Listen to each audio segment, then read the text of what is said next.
What's going on, everybody? Welcome back into the Growing Green Landscapes podcast. This is your host, Jeremiah Jennings.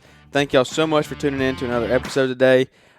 We have had quite a few come out recently, and we're rising on the charts. We're growing every day, and it's been a fun journey getting to this point. We're still in the very beginning, but this thing is rolling on down the road, and I'm excited to get some guest interviews on here.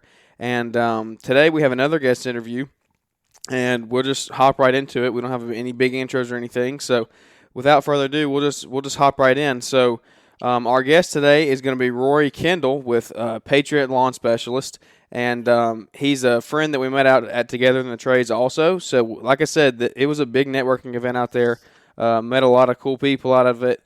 And hopefully we're going to grow a lot of relationships out of it. So Rory, how you doing, buddy? Good. Well, it's good to hear from you. It's good to it was awesome meeting you out there Together in the Trades. And really, we're just going to kind of sit back and kind of kick some things around and talk about your business and how you got to where you are today and what you're doing now. And I know you have quite the family to talk about as well. We found out there Together in the Trades. So I'm really looking forward to this. I'm looking forward to growing our relationship over the next couple years here and just kind of growing the community and bringing the community together here in the landscaping industry. So why don't you just kind of take us back to how you got started, go back to day one if you want to, or even pre-landscaping, whatever you were doing that led you into this point, and kind of just tell us your story, your backstory, and how you started and how you got to where you are today and where you are today, and just kind of take us through the whole ride, and let's just go from there. Okay. Well, like you said, my name is Rory Kendall. I'm from Northeast Oklahoma, small town of Veneta. It's home of the world's largest glasshouse McDonald's. It's a bridge that goes over I-44. And we'll jump up to 2010. I had dropped out of college, and I came home. I told my parents that I wanted 365 days. I would either go back to school or I would join the service. And so I came home in April of 2009, and in February of 2010, I enlisted to be a combat engineer in the Army.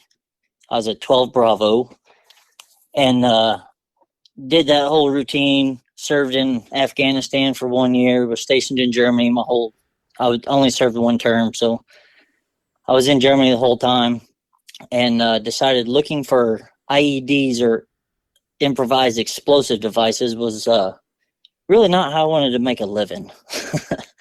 So I came home after my 3 years was up, and was kind of feeling around, trying to find some jobs and stuff. And my dad, he was a union highliner, and I was like, well, I'll follow in the family footsteps. He was one, my grandpa was one, my uncle was one. So I jump into that, did that for about 18 months or so, and that was when my first daughter was getting ready to be born. And I started realizing that I was gone all the time. My dad was gone when I was a little kid all the time, and I was like, I really don't want to do that. So I actually left that job and came back home and found a little machine shop. Was working in there for a little while, and then had a friend call to join the operators union. So I was a crane operator. So I went and did that because I was closer to home a lot. It was just an hour away. I was down in Tulsa, down there where Kevin the Juggernaut's at. And I ran a crane for 3 or 4 years. I got certified, ran a crane. And then I had started my lawn business when I was at the machine shop. So it wasn't even the business. It was just me, Rick's mowing. And so I started getting more yards. I was around 8 to 10 yards. And I was like, well, this, weekend stuff, So I went and got the job down in Tulsa. And about 2 years in, I really started kind of getting more and more yards. I got up to about 12, 14 yards. So I'd go work in Tulsa all day, drive home an hour, and then have to turn around and go mow 3 or 4 yards on the weekend, or it would rain, and then I'd have to come home and mow during the week, and I just really wasn't enjoying that. So I quit that, and came home, and that's when I started my full on lawn care. And my wife she was of course real nervous. I mean, we talked about it and everything, but she was just nervous because I think when I quit, I had 18 yards, which is not sustainable. But I said I can't grow driving an hour to and from work. So an 8 hour day was actually at least 10 for me, and then coming home and trying to mow. So I I quit doing the cranes, started doing lawn care in 2019. I got my LLC, and I was really trying to find a patriotic name, because I was in the military. So I wanted something to kind of resemble the patriotism, and you got the Lawn Ranger, and you got all these different deals. And I was like, well, I got out of the military. I was an E4. I was a specialist, and I was like, hey, be a lawn specialist. And then I don't know where Patriot came from, and I told my wife, and she's like, I love it. Well, so I jump on the Secretary of State website or whatever to get my LLC, and it was open, so I was able to get it. I do that in 2019, and I still have 18, 20 yards. And my wife's like, how are we going to make it? And I said, I don't know. I just jumped off the boat. I didn't have that thing anywhere close to the dock. I just jumped, started swimming. Well, there's a company here in my town that he's been mowing for 20, 25 years. And I said, you know what? I'm just going to ask him if he has any overflow or any yards he's trying to get rid of. And so I asked him, and that first night I had 5 people to call. So I was like, wow, I think this might help. And so he kind of took me under his wing, because I told him, I wanted to do it right. I didn't want to tread on no one's turf. I didn't want to be the $20 guy, So he kind of takes me under his wing and helps me on, like, if I have like a big bid or whatever, I can go over, I'll call him up, and, most likely within 20 years, she's probably already bid on the property, because our town's about 6,000-7,000 people. So it's really not that big. But we have a Grand Lake, which is a big lake here in northeast Oklahoma, that a lot of customers, or that it's not very far for us to drive to get the lake high paying customers, So that all started. And by the end of my first year, I was up to 33 yards, which that made my wife a lot happier. And I had my foot in the door with the crane company. So during the winter, I would go down and work the cranes over 2009 or 2019. Yeah. And then 2020 rolled around. I got more yards, and the cranes would call, and I'd be like, I'm busy. I can't. And so I was actually able to pretty much phase my way out of there. And now I'm pushing 50 yards, this year. And I just took on a helper back in June. So, and our yards are anywhere from 5,000 to, my biggest property is 4.5 acres. So, Wow. Yeah. So you're cutting some property out there, and it's all you're oh pretty yeah, much flat out there though, right? yeah, we got a lot of rock. A lot of where rock. we're like, if yeah, I mean, in town, but like some of my country yards, they'll have a big chunk of sandstone just Yep. sticking up out of the yard, Yep. So I totally get that. We have one of our highest end neighborhoods where we are is carved out of a mountain, and it's all sandstone. I mean, yeah, if you try to dig in the yard at all, that's what you run into. We had to plant some arborvitaes earlier this year, and it was the same problem. Was you dig, and as soon as you start digging and get beneath the grass, you'd be hitting rock, and yeah. it makes Well, landscaping no fun. yeah, and that's what's bad about here. Like, whenever we get rain, since how it's a lot of rock, you can almost get your mower stuck on flat land, because once it gets soggy, it hits that rock, and then it's just slipping and sliding everywhere, Yep. Yeah, it doesn't So, absorb it very well. Well, that's a cool story. There's a lot that we can expound on out of that. It's cool to hear how you went into the service. Thank you for your service, for sure. we're serving. It was it's cool hearing from a veteran like that and how you took it, and kind of let's talk about that a little bit. Just hit on your, if you don't mind, go into your little to the working at being stationed in Germany. What was that like? Just kind of hit it. It was of course a culture change because I had never traveled from Oklahoma, Missouri, and Texas was about all of my traveling. I mean, we had gone on vacation to Colorado and so but we never I'd never got on a plane until I was headed to basic training. Yeah. So Where did you go to which basic at? which was Fort Leonard Wood, Missouri. Okay. Which a funny story on that is where I live in the northeast corner of Oklahoma. I live 2.5 hours away from Fort Leonard Wood. Well, the way the military works, it's the smartest thing ever.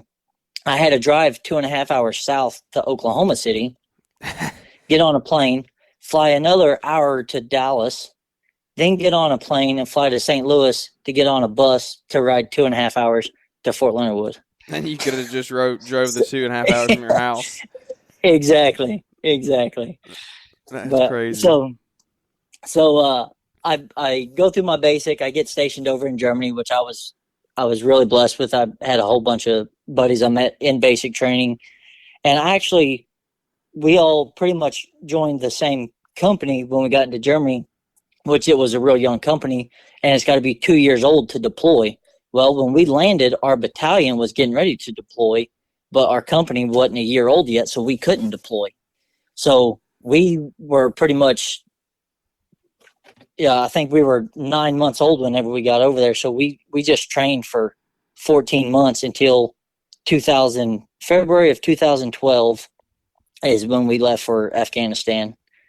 And so we were able to travel while we were in Germany. I've been to the big Oktoberfest over there. That was life changing, and you see the girls have the liter beers that that is actually, it takes some strength to do. You wouldn't think about it, but I was working out every day, and we all went to the beer house one time, and they brought us all our beers. I was like, I got to try this. And I grabbed all 5 of them beers, and I could barely pick them things up. They come in a big glass 1 liter cup My full of goodness. full of beer, and them girls carry them around like they're nothing. and I work out. I worked out all the time while I was in the military, and it took almost everything I got to pick them things up off the table. That's insane. And they just do But it all the time. yeah, yeah. That's crazy. So So you were saying that it was in Afghanistan where you were looking for IEDs? yeah, yep, That's crazy. So yeah, you would, I yeah. mean, touch on that just a minute, and then we'll move on. But that kind of fascinates me. I know you said that you wanted to get out of it. That's a little too much adrenaline rush for me. well, and they always tell you your recruiter lies to you. Well, that was the truth because he asked me what I do right when I was getting recruited, and I said I like to build stuff. He said, "Do you like to blow stuff up?" I said, "Yeah." He said, "Combat engineer." I said, "What do they do?" He said, "They build stuff and blow stuff up." Well, back in the day, that's what they did. They're actually the ones that breached the beach on Normandy. A lot of them were combat engineers. Okay. So after you learn your history of them, you're like, oh, that's you don't build stuff. We didn't build anything. Yeah. So we get over into Afghanistan, and that was our job. We would load our trucks up in the morning, and then we had a dismount crew, which I was kind of a jack of all trades, master of none. So when we first got over there, I was on the dismount crew, and we would go out to a TAI, a target area of interest, that we had maybe seen some activity or something. So we would get out of the bomb-proof vehicles, spread out off the road, like pretty far off the road, and then walk and look for command wires, look for different deals that were indicators for IEDs, and then the big Buffalo vehicle with a arm on it would come and dig it up, or we'd have EOD depending on how big it was, and they would dig it up, blow it up, or dispose of it. So let's get But out of our bomb-proof car and get out on foot and go look for them. yes, Yeah. yeah, yeah. Well, But like I said, we our company had trained together so long That in 2012 when we were over there, I think we found 84 IEDs and was hit like 12 times. Like we had 12 strikes on us. Like Wow. they would try to blow us up and they wouldn't hit us. We wouldn't get no casualties or whatever. But we found 82. They count the ones even blowing up. You know that technically is our job. We found it. You Yeah. know. Even that blew So up on you. but yeah, we lowered the IED blast rate by like 60% while we were over there. Wow. Just y'all's So unit, you said? yeah, yep. Wow. Well, that So is that is too cool. I definitely understand where you're coming from though. I was ready to be I would ready be ready to get out of that because yeah, that is some yep. adrenaline rush. So were you married during that time or were you still single? I was not. A matter of fact, that's when I started talking to my wife, and we went to school together, you know. But um, I actually started talking to her through Facebook on while I was over there, and she thought it was weird, you know, because in Afghanistan, I think they're 12 hours ahead of us, or yeah. So talking to her back home, I'd be getting ready to go to bed, and she would like just get home from school or whatever, you know. So Total different time zone, different life over yeah, there. Well, let's yeah. kind of go into that a little bit. Let's so you got back and you decided to start up your lawn care business. You said you had one daughter, right, when you started? Um, Yes, yep. I was working at the machine shop, and that's when my daughter was born. Yeah, I was working at the machine shop, and I had been out of the military for just about a year, fully. I mean, fully out of the military for about a year. Whenever we had her, well, that's cool. And so so I know we saw it together in the trades. You had just now had a another baby, right? Another was it another yeah, girl? yep. Nope. I finally got me a boy. Is it a boy? All right. So how many do you have Yep. now? I have two girls and one boy. All right. Well, So that's too cool. so I Hopefully you can have raise him up and be another entrepreneur, as they say.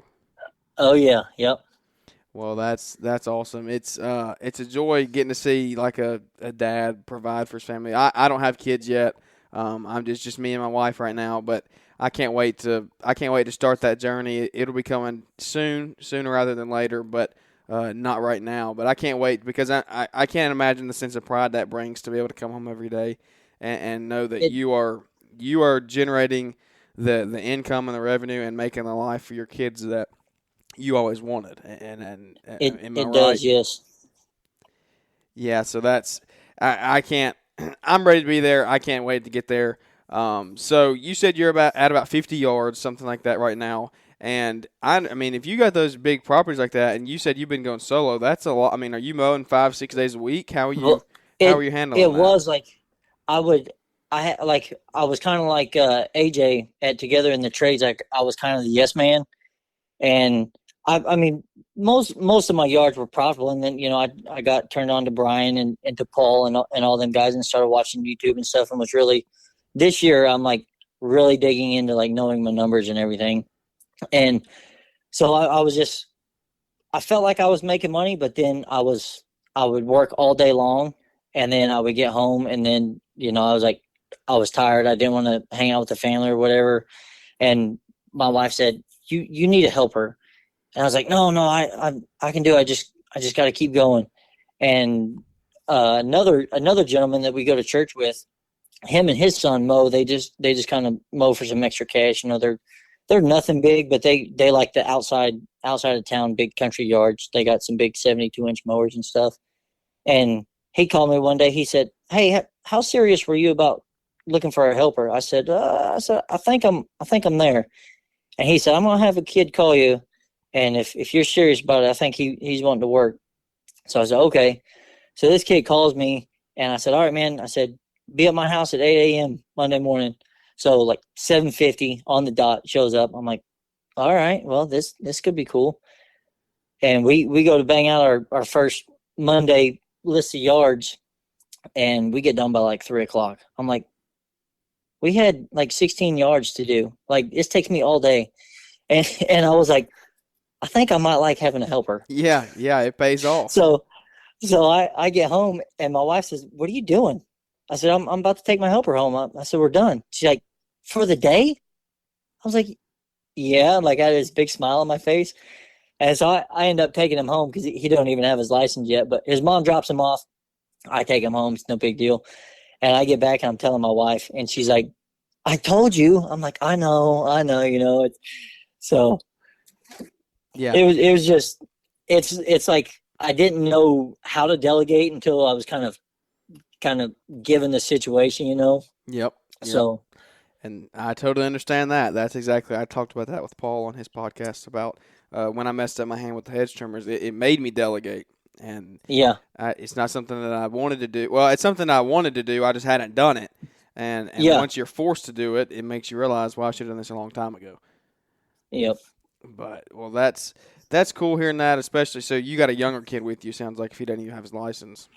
yeah, yep, And so if they start out that young, then they can. I mean, you're teaching them. You're teaching them pretty much everything, right? The way that you want it done. So that can be a yeah, huge thing when it comes to hiring help.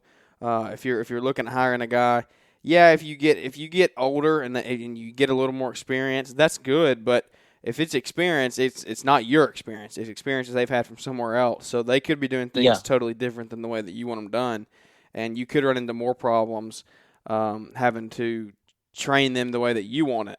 So it's one of those things that if you start out young, you can train them up your way and learn and teach them the things to be done the way you want them done.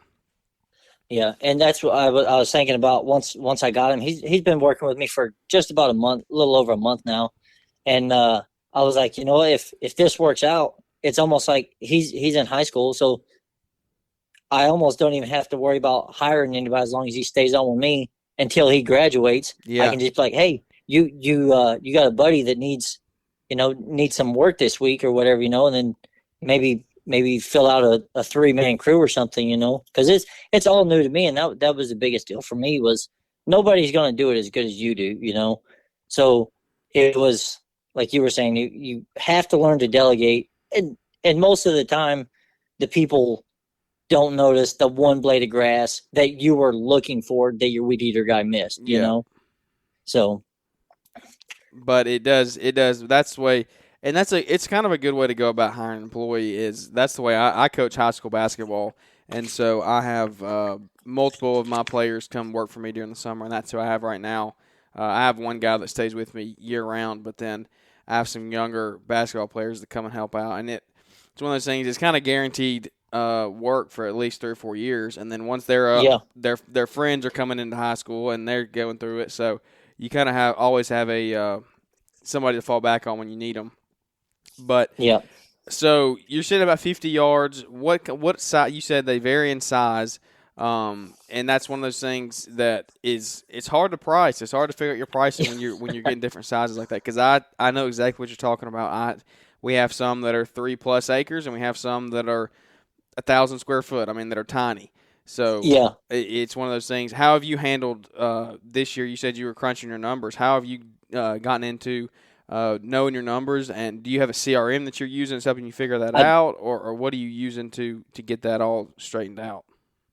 Yeah, I jumped on board with Yard Book, of course, from watching Brian's videos and stuff, and it was at the time it's free, it's fairly easy for I feel like the new guy. Right now, I actually did jump up to the paid version for 2021. Yep. I used it when I very first seen Brian said he had it. I think I got on towards the end of 2019, but I literally was still doing like paper invoices. I was just like playing with it. Uh, in 2020, I used it full time, but I was still on the free version. And then this year, I jumped up and got on the paid version, which helps on your credit cards, to keep your cards on file. Um, I'd say probably 60% of my people love the card on file. I have like one or two that they're like, "Oh, I don't store my card on nothing," and I'm like, "But you use your card every time you go to the convenience store." Yep. you Yep. know but so they're still cash under the mat, and I'm really, of course, I'm really thinking about getting away from them, or card on file. That's but and then I have a couple of my elderly people. They usually pay for the month up front, which I love, but it's still a check. So But I do everybody I do has only those. There's oh no oh way yeah, to. I mean, I've I use Yardbook also, and we don't. I mean, I don't accept. I think I have like 3 people that pay with checks anymore. But the ones that do are the ones that are always at home, and they always give me a check every time I'm there. It's not we're Yep. sticking it in the mail. We'll get it to you next time. It's the ones that I know that are going to be there, and I know they're going to give it to me. So, and it's Yeah, okay. I that's mean, those elderly people that don't feel comfortable putting their car using their cards, and they just might not even have one. I mean, I know people that still don't even yeah, have yeah. cards. So, you still want to take care of them all while keeping a good source of income coming in. Oh Um, yeah. but so what are you doing to figure out how to, I mean, run your numbers and learn this stuff, because it's something that I'm dealing with right now also is figuring out your numbers. When you now that you've hired an employee, you've got more expenses going out every day. Every yard that you're on, you're spending more money. I know gas prices are going up. So are you raising your rates? Are you what are you doing I to figure am. out your numbers? I sent out the rate increase letter, and I raised everybody. I think anywhere from $2 to $10, Yep. and I think I lost two of them. But of course, the new the new price of the other customers buffered that, And you're doing less and work. exactly. Well, up until I get more yards. Yeah, yeah. so But so you're I've getting rid of the I've ones that grown don't want to pay. yeah. So I've grown about 10 yards this year, which is perfectly fine. I didn't want to grow too fast because I in in 2020, like my phone was just ringing off the hook. I just dreading, almost dreading going to work. Going to work for myself, and I was like, that's not why I did this. I wanted to do it to provide for my family. So I got the rate increase letter. I do use yard books. I try to clock in on every yard to keep my time, but I've on Friday I'll forget, and then Monday I'll go to clock in, and I've been on this one property for 72 hours. I'm like, oh, whoops, So I try to keep track of my time. Last week I timed how long it takes for my mowers to pretty much run out of fuel, and I'm going through about.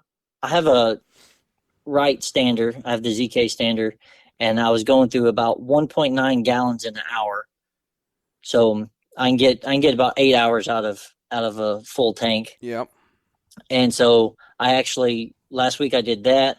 I actually measured out my string to find out how much string that my helper was going through. And it's just little bitty things, but I have to know how much I'm going through. That way I know what I'm spending per job, or at least per week. It's hard to know how much string you go through on a little yard, but you can see how much you go through in a week. Yeah, and that's You right. That know, it's the little things that add so up. It's what is it? It's the death by a thousand paper cuts. Is that what the yep, saying is? So it's all those little things that you take for granted, and that's actually a good point. It's something that kind of brought to my attention is because I know I mean, I have 3 guys with me, so at most yards I've got at least 2 guys on a weed eater, sometimes 3 guys on a weed eater. So I'm going through we run still weed eaters, and I actually like the still weed eater heads. I know a lot of people switch to the speed feeds, but yeah, I don't really mind the still heads. And then they have the buttons on them, and then they have the buttons is where the spool goes in there, and then the cap covers and all that. Well, those buttons wear yeah, out over time, and so we have to buy new buttons occasionally. And everybody says, "Well, switch to speed feed." The speed feed heads they wear out too. The middle of it will pop out, and you have to go buy a new cap for it. So you're going to always have to replace those heads in some way, shape, or form. But having 3 guys on them, we've probably bought, I don't know, 10 or 15 buttons into the year by now. And so those are, I mean, they're only like $5 a piece, but that adds up. If you're buying yeah, 15 of them, you're looking at what, $75 or something like that. So yeah, they do add up, and it's one of those things that you gotta know your numbers really tight, and it's something that I'm learning every day. It's something that sounds like you're learning every day, but you're making a profitable business out of it, and that's one of those things that you got to start. And for you, so what have you been in it? What 2.5 years now, going into 3 years? yeah. This 2021 is my third year without having any other job to fall back on. Yeah. So and you got a family to support. I mean, you have to know your numbers. Yeah, And so yeah, and that makes it stress. I mean, it does make it stressful, but then that's what keeps me going because I'm like, if I don't work, then we're not going to put food on the table, and then I'm like, but I need time with my family, so how can I do that?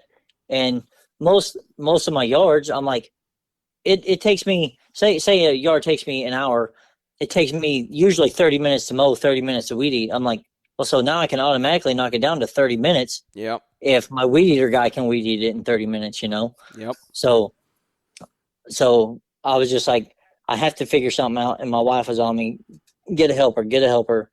And I had a family member help me one time, and that was pretty much a catastrophe. And so Yeah, I finally I found have this kid, definitely. and I'm like, Go ahead. Go ahead.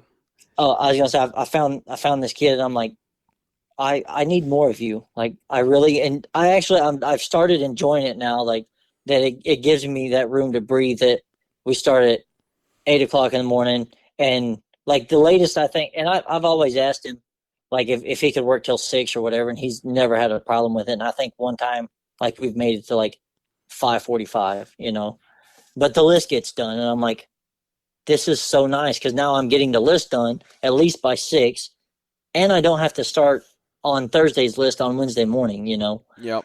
So That's right. You get everything done. Well, so are y'all solely on your income, or does your wife work, or does she watch the kids? How does that work?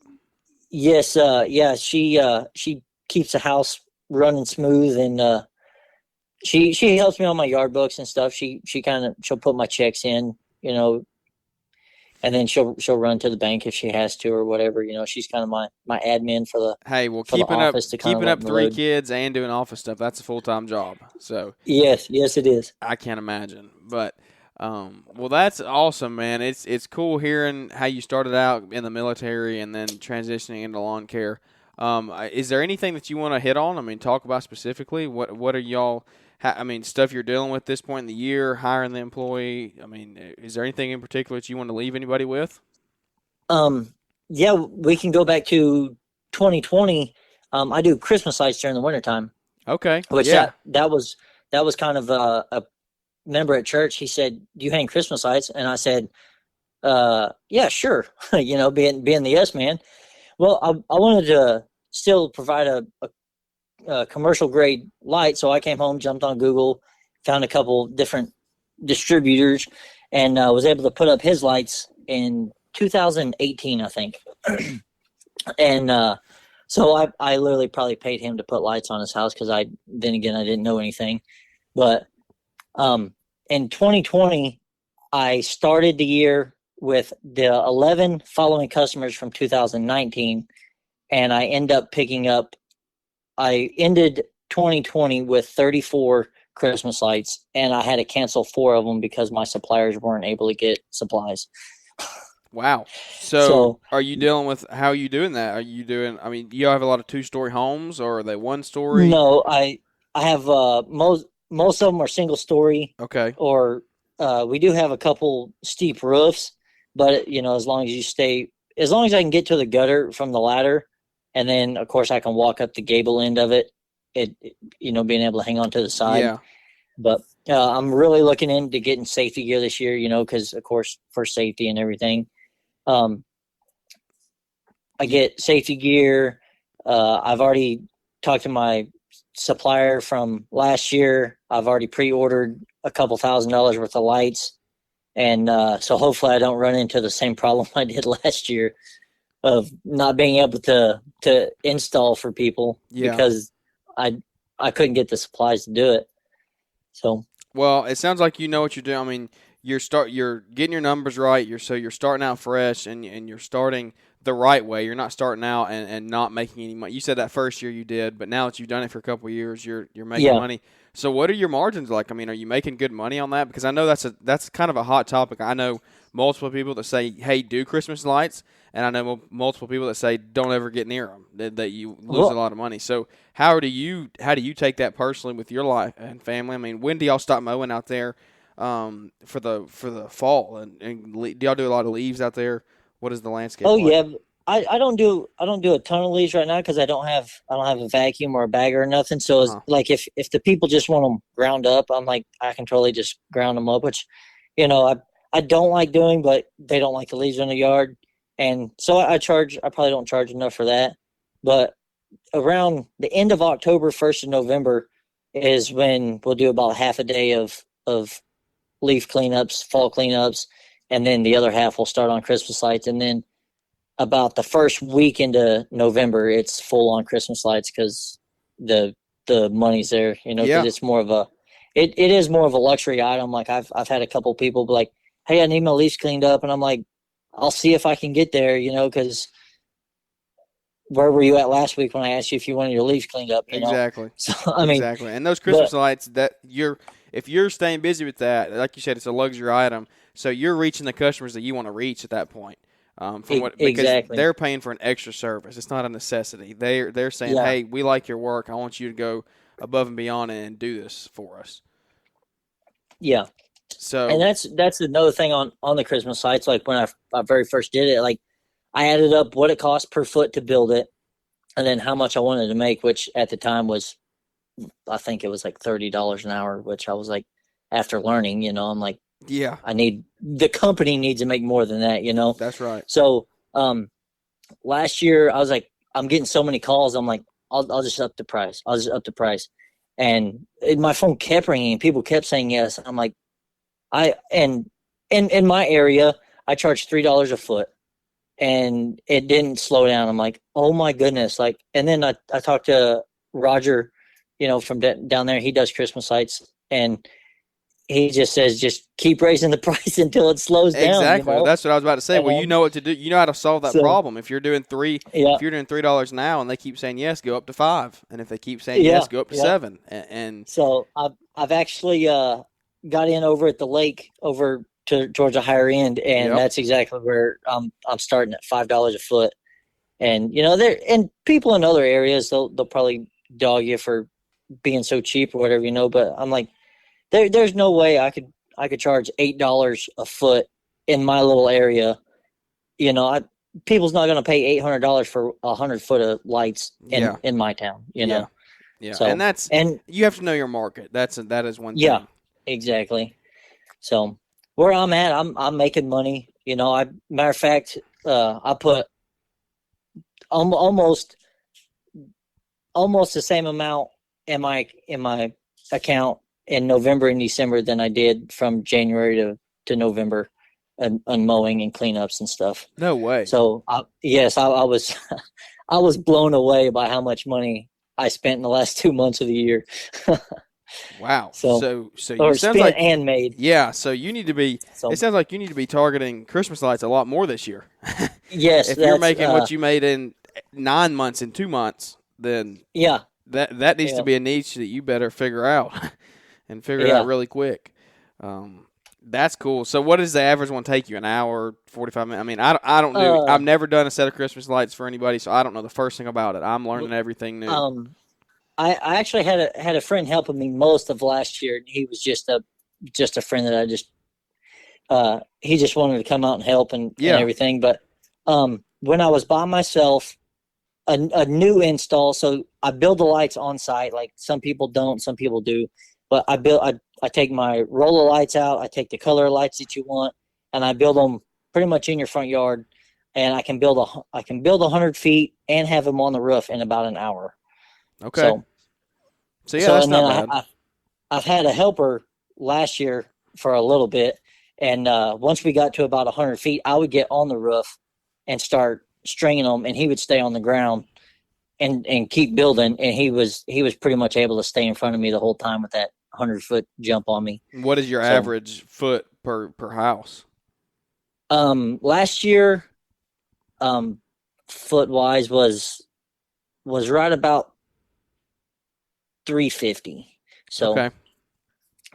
so I actually sold my first over $1,000, which was closer to 2,000, which it was one of them deals like they're not going to go for that. And I'm like, well, that's the price. That's what it's going to take. And I sent my estimate, and she said, when can we get on the books? And I said, let me call my supplier Yeah. and make sure. And he said, yeah, we got you covered. So I immediately called her back and said, we'll be there Friday morning. And we started hanging Friday morning.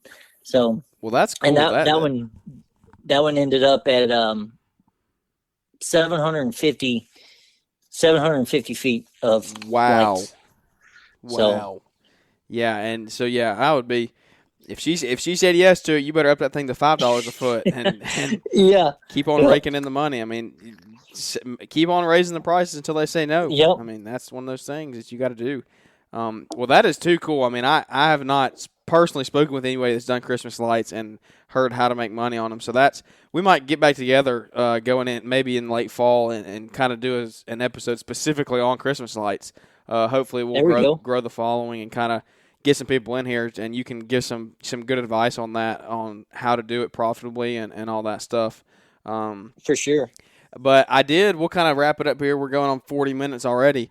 But one thing I did want to mention is you mentioned. I know you said you worked on the cranes and stuff. I was checking out your YouTube channel, and I know you haven't been doing it much recently. But some of those videos from the past, I saw that you were fixing some ruts, and that was actually that kind of intrigued me. I don't know if it's just me, but I've never seen ruts fixed that way with the old tiller, and Yeah, and that's well, a problem that we run into. That I've personally rutted up some yards, and I'm like, how am I going to fix this? Because you can't use a shovel if the ground's not wet. I mean, it's so hard that it's going to be nearly impossible to dig out the rut and put it back flat. So that tiller was a good idea. You can kind of hit on that if you yeah, want to on well, what you I did. don't know if you had time to watch that video, but about the time I had quit, my office manager, he said, "Hey, can you come and work on a Saturday?" I said no. I said I need to mow some yards, and they knew by that time that I was kind of, I think I was on my way out, and they said it's just 4 hours. They said come in and set the crane up, and that was the black crane that's in that video.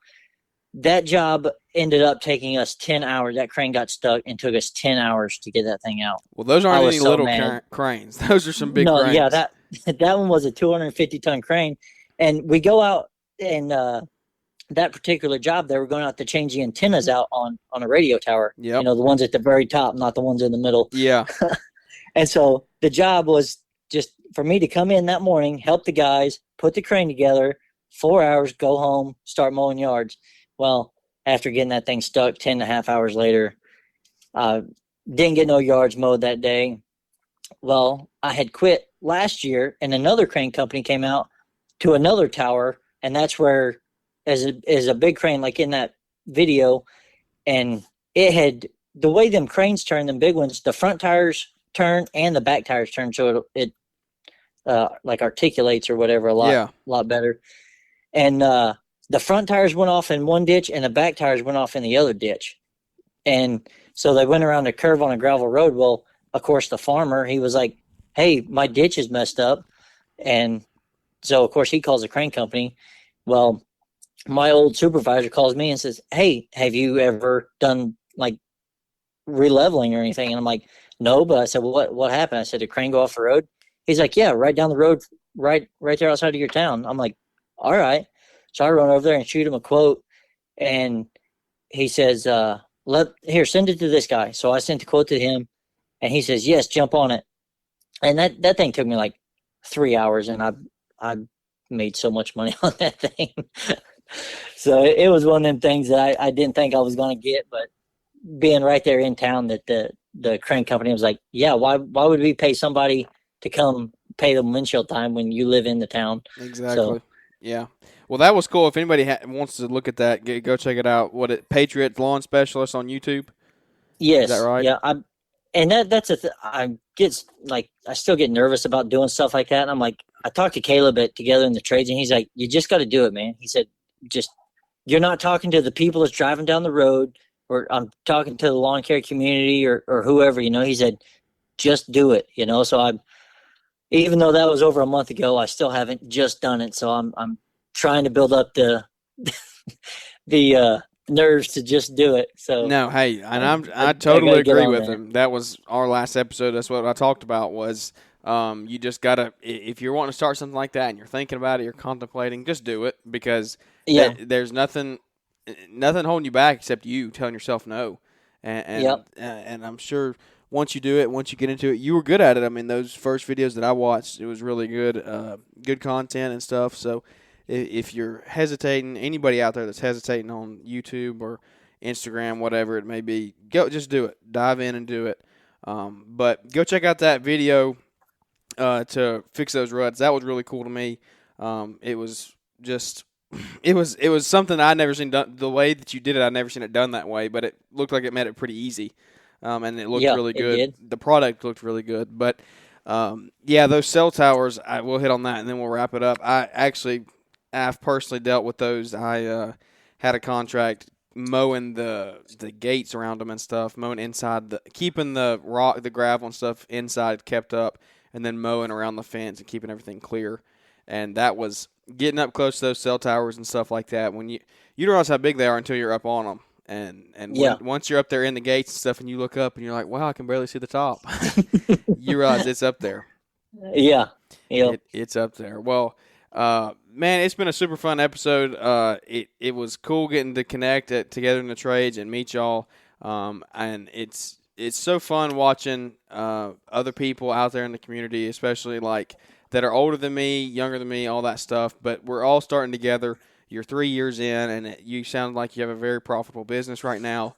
You're doing things the right way, growing organically, and just it's really inspiring to see you out there crushing it with your business, providing for your family and all that. So is there anything that you want to leave anybody with, any tips or tricks or anything like that? And if not, where can we find you to connect with you on social media and all that? Yeah, I'm on Instagram at Patriot Lawn SPC, and then my Facebook page is Patriot Lawn Specialist. And then I have also jumped on the bandwagon for TikTok, which I haven't got anything on there yet, but I'm Patriot Lawn SPC on there too. So, All right. Well, that sounds good. Everybody go check them out on social media. It's one of those social media is one of those things that it's a cool thing to be able to connect with everybody and see what everybody's doing in their business every day because it's one of those things 10, 15 years ago you would never know. You would never know what everybody's dealing with out there, and you would feel like you were the only one dealing with it. But social media opens up those realms and those areas where we've been dealing with a ton of rain down here. And I can just hop on social media, the people that I follow and connect with, and I can say, hey, I'm not the only one. So it gives me a little bit of hope because I can see that there's 10 other guys that are dealing with rainouts and how are they handling it. And you can just kind of help each other's businesses grow and prosper and all that stuff. Well, with that being said, we're going to wrap this one up. It's been a super fun episode, Rory. Thank you for coming on here. I appreciate your time. Like I said, thank you for your service. It was cool hearing your story about that. And I hope to probably get back with you in the fall and talk about Christmas lights because that's something that intrigues me, and it's something I've always heard that if you do it the right way, you can make some money in it. yes, you can. Well, that's awesome. It was good talking with you, Roy, and I look forward to catching up with you in the fall. But anybody that's listening, I hope y'all enjoyed this episode. Go check us out on Instagram at Growing Green Landscapes. The podcast, of course, you can go leave ratings and reviews. I hope you can do that. It really helps us social-proof the podcast and get this thing growing. Follow us on Apple Podcasts, Spotify, all the major platforms. Tune in. However you're listening, follow us. Turn on the notification bells so when we post new episodes, you get to hear the content before anybody else does. And it's been super fun getting to this point. I've really enjoyed it, and I look forward to where we're going in the future. So with that being said, we're going to wrap this one up and look forward to seeing y'all here on the next one.